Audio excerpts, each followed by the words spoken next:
Hello friends, நான் சதீஷ். இந்த வீடியோவில் நம்ம என்ன பார்க்க போகிறோம், ஒரு வெப்சைட்டை எப்படி லைவ் பண்ணுறது அப்படின்னு பார்க்க போகிறோம். அதாவது நம்ம ஒரு வெப்சைட் பண்ணி வச்சுருக்கோம், ஃபைல்ஸ்லாம் இருக்குது நம்மக்கிட்ட லோக்கல் சிஸ்டமில் நம்ம ஃபைல்ஸ்லாம் இருக்குது. அதை வந்து நம்ம எப்படி இன்டர்நெட், இது என்னதுன்னு யோசிக்கிறீங்களா? இதுதான் குளோபு. இன்டர்நெட்டில் வந்து எப்படி லைவ் பண்ணுறது அப்படின்னு பார்ப்போம். அதாவது நம்ம சிஸ்டமில் மட்டும் இருக்க ஃபைல்ஸை எப்படி இன்டர்நெட்டில் போட்டு நம்மளோட வெப்சைட் அட்ரஸை வச்சு எல்லா யூசர்ஸும், உலகத்தில் இருக்க எல்லாரும் எப்படி அந்த வெப்சைட்டை ஆக்சஸ் பண்ணுறது அப்படின்றத பார்ப்போம். சரிங்களா? அந்த ப்ராசஸ்க்கு பேர் தான் வெப்சைட்டை லைவ் பண்ணுறது அப்படின்னு சொல்லுவாங்க. சரிங்களா? இப்போது அதுக்கான என்னென்ன பண்ணணும் அப்படின்றத பார்த்துடலாம். சரிங்களா? ஒரு வெப்சைட்டில் 2 காம்பனன்ட்ஸ் இருக்குது, ஆயிரக்கணக்கான காம்பனன்ட்ஸ் இருக்குது. நம்ம இப்போ தெரிஞ்சுக்க வேண்டியது 2 முக்கியமான காம்பனன்ட்ஸ். அது என்னென்னா, ஒன்று டொமைன் நேம், அடுத்தது ஹோஸ்டிங் சர்வர். ஓகேவா? ஸோ டொமைன் நேம்னா என்ன அப்படின்னா, நீங்கள் உங்கள் வெப்சைட்டில், அதாவது உங்களோட ப்ரௌசர் ஓப்பன் பண்ணி அதில் வந்து google.com அப்படின்னு போடுறீங்களா, இதுதான் வந்து டொமைன் நேம். இந்த டொமைன் நேமில் வந்து .com இருக்கலாம், இல்லை .org இருக்கலாம், .net இருக்கலாம். இது எல்லாமே வந்து டொமைன் நேம் அப்படின்னு சொல்லுவாங்க. சரிங்களா? ஸோ நீங்கள் ஒரு வெப்சைட் அட்ரஸுக்கு போகிறீங்க அப்படின்னு சொல்கிறீங்க இல்லையா, அந்த மாதிரி எந்த பேரை போட்டு அந்த வெப்சைட்டுக்கு போகிறீங்களோ அந்த பேர் வந்து டொமைன் நேம். சரிங்களா? இது வந்து இன்டர்நெட்டில் ஒரு விசிட்டிங் கார்டு மாதிரி. இந்த நேம் விசிட்டிங் கார்டு மாதிரி இல்லை, ஒரு அட்ரஸ் மாதிரின்னு வச்சுக்கோங்களேன், வீட்டு அட்ரஸ் மாதிரி. அடுத்து முக்கியமானது ஹோஸ்டிங் சர்வர்னால் என்னென்னா, அதில் தான் வந்து நீங்கள் வெப்சைட்டோட ஃபைல்ஸ் எல்லாமே வச்சுருப்பீங்க. சரிங்களா? ஸோ நீங்கள் வந்து ஒரு ப்ரௌசர் இருக்குது, இதுதான் உங்கள் ஃபயர்ஃபாக்ஸ்ன்னு வச்சுக்கோங்களேன். இதில் வந்து நீங்கள் ஒரு அட்ரஸ் போடுறீங்க, கூகுள் அப்படின்னு ஒரு அட்ரஸ் போடுறீங்க. இந்த அட்ரஸ் போட்டோன்னே என்ன நடக்கும் ப்ராசஸ் அப்படின்னா, இது வந்து இந்த நேராக போயிட்டு டொமைன் நேம் சிஸ்டம் அப்படின்னு ஒரு சிஸ்டம் இருக்கும், டிஎன்எஸ். ஸோ அந்த டொமைன் நேம் சிஸ்டமில் எந்தெந்த டொமைன் நேம் வந்து எந்தெந்த சர்வர் எங்கே இருக்குது அப்படின்றது இருக்கும். அதாவது கூகுள்.காம்க்கு அதோட சர்வர் எங்கே இருக்கும் அப்படின்ற இன்ஃபர்மேஷன் வந்து இந்த டொமைன் நேம் சிஸ்டமில் இருக்கும். ஸோ இந்த டொமைன் நேம் சிஸ்டமில் போயிட்டு கூகுள் உங்களோட சர்வர் எங்கே இருக்குது அப்படின்னு கேட்கும். இந்த டொமைன் நேம் சிஸ்டம் வந்து என்னோடய சர்வர் வந்து இந்த இடத்துல இருக்குது அப்படின்னு சொல்லி ஒரு சர்வரை காட்டும். சரிங்களா? ஸோ இன்டர்நெட்டுன்றது என்னென்னா உங்களுக்கு தெரிஞ்சிருக்கும், உலகத்தில் இருக்க லட்சக்கணக்கான கோடிக்கணக்கான சர்வர்லாம் கனெக்ட் பண்ணி இருக்க ஒரு சிஸ்டம் தான் வந்து இன்டர்நெட். சரிங்களா? ஸோ இந்த மாதிரி இவ்வளோ சர்வர் இருக்கும்போது டொமைன் நேம் சிஸ்டம் வந்து google.com நீ வந்து இந்த சர்வருக்கு போ, இந்த சர்வரில் தான் உன்னோட ஃபைல்ஸ் இருக்குது அப்படின்னு சொல்லும். இப்போ வந்து அத்தி.com கேட்குறீங்கன்னு வச்சுக்கோங்களேன். அத்தி.com வந்து எங்கே ஹோஸ்ட் பண்ணியிருக்கோ அதை பார்த்துட்டு, அத்தி.com நீயே இந்த சர்வருக்கு போ, உன்னோட ஃபைல்ஸ் வந்து இங்கே இருக்குது அப்படின்னு சொல்லுது. சரிங்களா? ஸோ இந்த .com அப்படின்றது வந்து டொமைன் நேம். அந்த .comோட ஃபைல்ஸ் எல்லாம் நம்ம வச்சுருக்க இடம் வந்து சர்வர். சரிங்களா? ஸோ google.comோட ஃபைல்ஸ் இங்கே இருக்கும், அத்தி.comோட ஃபைல்ஸ் இங்கே இருக்கும். சரியா? அந்த ஃபைல்ஸ் இருக்க இடத்துக்கு வந்து கரெக்டாக அனுப்புறது வந்து டொமைன் நேம் சிஸ்டம். சரிங்களா? டிஎன்எஸ். இப்போது நம்ம வந்து முக்கியமாக ஒரி பண்ண வேண்டிய காம்பனன்ட்ஸ் என்னென்னா, டொமைன் நேம். நமக்கு வந்து ஒரு டொமைன் நேம் வாங்கணும். டொமைன் நேம் வந்து பல ரேட்டில் இருக்கும். நார்மலாக ₹500 பர் மந்த்லேருந்து பர் இயர்லேருந்து ஆரம்பிக்குதுன்னு வச்சுக்கோங்களேன். அடுத்தது வந்து ஹோஸ்டிங் சர்வர். இந்த ஹோஸ்டிங் சர்வரில் தான் வந்து நீங்கள் உங்கள் வெப்சைட்டோட ஃபைல்ஸ் எல்லாமே வச்சுருப்பீங்க. இதுவும் வந்து இயர்லி பே பண்ணுற மாதிரி இருக்கும். சரிங்களா? மோஸ்ட்லி. இப்போது டொமைன் நேம் தனியாக இருக்குது, ஹோஸ்டிங் சர்வர் தனியாக இருக்குது. எப்படி வந்து இந்த டொமைன் நேம் போட்டால் இந்த சர்வருக்கு போகணும் அப்படின்னு நம்ம சொல்கிறது, அது வந்து இந்த நடுவில் அந்த டொமைன் நேம் சிஸ்டம்னு ஒன்று சொல்கிறீங்க இல்லையா, டிஎன்எஸ்ஸு, அது நம்ம எப்படி பண்ணுறது அப்படின்னா, உங்களுக்கு இந்த டொமைனில் வந்து கண்ட்ரோல் பேனல்னு ஒன்று இருக்கும். இந்த டொமைனோட செட்டிங்ஸ்லாம் இருக்கும். சரிங்களா? டொமைனோட செட்டிங்ஸ்லாம் இருக்கும். அந்த டொமைனோட செட்டிங்ஸில் நேம் சர்வர் அப்படின்ட்டு ஒரு விஷயம் இருக்கும். சரிங்களா? அது பேர் என்னென்னா நேம் சர்வர்.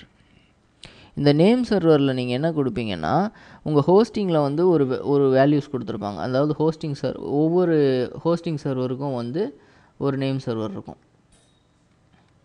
இந்த ஹோஸ்டிங்கில் வந்து இதுதான் எங்களோட நேம் சர்வர் அப்படின்னு கொடுத்துருப்பாங்க. நீங்கள் என்ன பண்ணணும், அந்த நேம் சர்வரை இவங்க ஹோஸ்டிங்கில் என்ன நேம் சர்வர் கொடுக்குறாங்களோ அந்த நேம் சர்வரை எடுத்துகிட்டு போயிட்டு இந்த டொமைன் நேம் கண்ட்ரோல் பேனலில் என்டர் பண்ணிடணும். ஸோ அப்படி என்டர் பண்ணிங்கன்னா என்ன ஆகும் அப்படின்னா, இந்த டொமைன் நேமில் நீங்கள் என்டர் பண்ணும்போது டிஎன்எஸ் வந்து நேம் சர்வர் பார்த்து ஓகே இந்த நேம் சர்வர் வந்து இந்த சர்வருக்கு போகுது அப்படின்னு சொல்லி அனுப்பிடும். உடனே அந்த சர்வர் வந்து ஒரு ரிக்வெஸ்ட் வந்தோன்னே என்ன பண்ணும், ஓகே நீங்கள் வந்துட்டிங்களா, இந்த டொமைன்லேருந்து வரீங்களா, உங்களோட ஃபைல்ஸ் வந்து இந்த ஃபைல்ஸ் அப்படின்னு சொல்லி நம்ம வெப்சைட்டோட ஃபைல்ஸை எடுத்து டிஸ்பிளே பண்ணோம். சரிங்களா, அது யூஸரோட ப்ரௌசருக்கு அனுப்பும். சரிங்களா, ஸோ ஃபஸ்ட்லேருந்தே நான் இன்னொன்று காமிச்சிடுறேன்.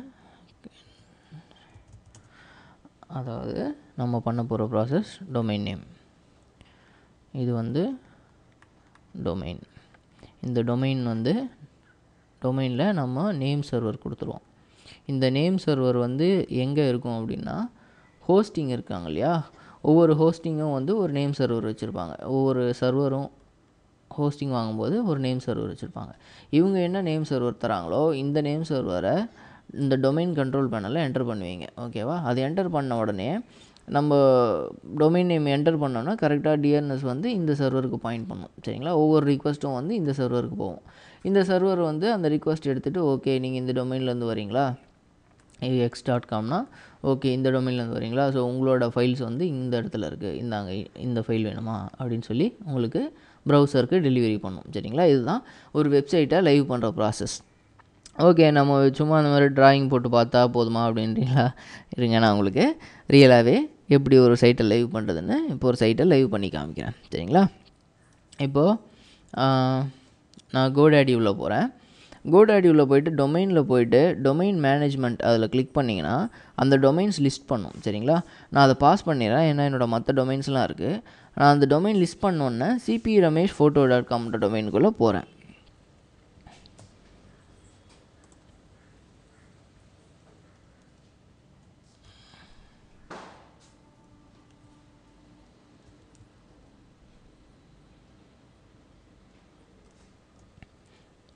பாஸ் ஆக லேட் ஆகிடுச்சு.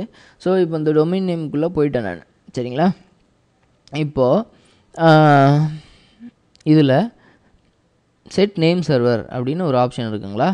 ஸோ இந்த இடத்துல கிளிக் பண்ணிங்கன்னா அந்த நேம் சர்வர் என்டர் பண்ணுறதுக்கான இடம் ஓப்பன் ஆகும். சரிங்களா, ஸோ இங்கே dns.sitefy.com அப்படின்ட்டு இருக்குது. இது ஏன் அப்படின்னா நான் வந்து sitefy.comல ஹோஸ்டிங் அக்கௌண்ட் அவங்களுக்கு வாங்கியிருக்கேன்.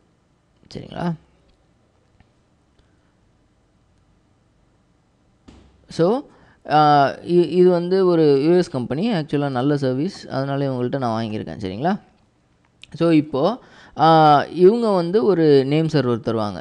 அந்த நேம் சர்வரை தான் நான் வந்து இங்கே டொமைன் நேமில் என்டர் பண்ணியிருக்கேன். ஸோ நீங்கள் வேறு யாராவது ஒரு ஹோஸ்டிங் அக்கௌண்ட்டுக்கிட்ட சர்வர் வாங்கினீங்கன்னா அவங்க தர நேம் சர்வர் தான் இங்கே டொமைனில் என்டர் பண்ணணும். இப்போது அந்த ஹோஸ்டிங்கோட நேம் சர்வர் உங்களுக்கு எப்படி தெரியும் அப்படின்னா, நீங்கள் ஹோஸ்டிங் அக்கௌண்ட் ப்ரொவைடர்கிட்டே வந்து அவங்களே சொல்லிடுவாங்க இதுதான் எங்களோட நேம் சர்வர்ன்ட்டு, நீங்கள் அவங்கள்ட்ட கேட்டு வாங்கிக்கலாம். சரிங்களா, இப்போ ஒன்றும் இல்லை, சைட்ஃபையோட நேம் சர்வர் வேணும்னா சைட்ஃபை நேம் சர்வர்ஸ் அப்படின்னு சர்ச் பண்ணிங்கன்னா போதும், உடனே வந்துடும். வாட் ஆர் சைட்ஃபை நேம் சர்வர்ஸ்னு ஒரு கொஸ்டின்ஸ் இருக்கா. ஸோ அதில் உள்ள போய் பார்த்தீங்கன்னா அதே dns.sitefy.com dns2.sitefy.com இருக்கியா, இந்த மாதிரி வந்து something.something.comனு இருக்கும் நேம் சர்வர். அப்படி இல்லைனா வந்து வெறுமனே வந்து ஐபி அட்ரஸாகவே இருக்கும். For example like 111.22. அந்த மாதிரி ஐபி அட்ரஸாக இருக்கும். சரிங்களா, ரெண்டுமே ஃபைன். சில பேர் வந்து இந்த மாதிரி தருவாங்க, சில பேர் வந்து ஐபி அட்ரஸாக தருவாங்க. சரிங்களா, ஸோ உங்களோட இப்போ நம்ம பாயிண்ட் என்னென்னா, நீங்கள் வந்து டொமைன் நேமோட கண்ட்ரோல் பேனலில் சர்வரில் தர நேம் சர்வரில் வந்து என்ன நேம் சர்வர் ஹோஸ்டிங் அக்கௌண்ட்டில் தராங்களோ அந்த நேம் சர்வரை இதில் வந்து என்டர் பண்ணணும். ஸோ இதில் என்டர் பண்ணிட்டீங்கன்னா ரெண்டும் லிங்க் ஆகிடும். சரிங்களா, ஸோ டொமைன் நேம் ரிசால்வ் ஆகும்போது இந்த டொமைன் வந்து கரெக்டாக இந்த ஹோஸ்டிங்க்கு ரிசால்வ் ஆகும். ஸோ அதுக்கப்புறமேட்டு நம்ம ஒவ்வொரு தடவையும் .com கொடுக்கும்போது இதுக்கு போகும், இங்கே இருக்க ஃபைல்ஸ் எல்லாம் டிஸ்பிளே பண்ணும். சரிங்களா, ஸோ இப்போது டொமைன் நேம் நான் ஆல்ரெடி லிங்க் பண்ணிட்டாங்களா? ஸோ சைட் ஃபைலில் இருக்க ஹோஸ்டிங் அக்கௌண்ட்டையும் இதில் இருக்கிறதையும் நேம் சர்வர்ஸ்க்காக கொடுத்து நான் முன்னாடியே லிங்க் பண்ணி வச்சிட்டேன். ஸோ கரெக்டான இதில் தான் இருக்குது. இதுலேயும் வந்து அந்த அக்கௌண்ட் வந்து ப்ரொடியூஸ் ஆகிடுச்சு. இப்போது நம்ம என்ன பண்ணணும், உங்களுக்கு செஞ்சே காமிச்சாரண்ணே. Sibi Ramesh photo.com website coming soon அப்படின்ட்டு ஒரே ஒரு ஃபைல் தான் நான் போட்டு வச்சுருக்கேன். சரிங்களா? இப்போ வந்து நம்ம நிஜமான வெப்சைட்டை இதில் லைவ் பண்ணோம். சரிங்களா? நிஜமான வெப்சைட் எங்கே இருக்குது அப்படின்னா, இதுதான் வந்து website. Local host CP Ramesh அப்படின்னு இருக்குங்களா, இதுதான் வந்து வெப்சைட். இந்த வெப்சைட் தான் நான் இப்போ பண்ணியிருக்கேன். இந்த வெப்சைட்டை வந்து நான் லைவ் பண்ண போகிறேன். அதுக்கு லைவ் பண்ணுறதுக்கு என்ன பண்ணணுன்னா, நம்ம லோக்கலில் இருக்க ஃபைல்ஸ் எல்லாம் வந்து நம்மளோட சர்வரில் போடணும். சரிங்களா? அந்த ஸ்டெப்பை அடுத்த வீடியோவில் பார்க்கலாம். சரிங்களா? இந்த வீடியோ உங்களுக்கு பிடிச்சிருக்குன்னு நினைக்கிறேன். இந்த வீடியோ பிடிச்சிருந்தா லைக் பண்ணுங்கள், கமெண்ட் பண்ணுங்கள், நம்ம சேனலுக்கு சப்ஸ்கிரைப் பண்ணுங்கள்.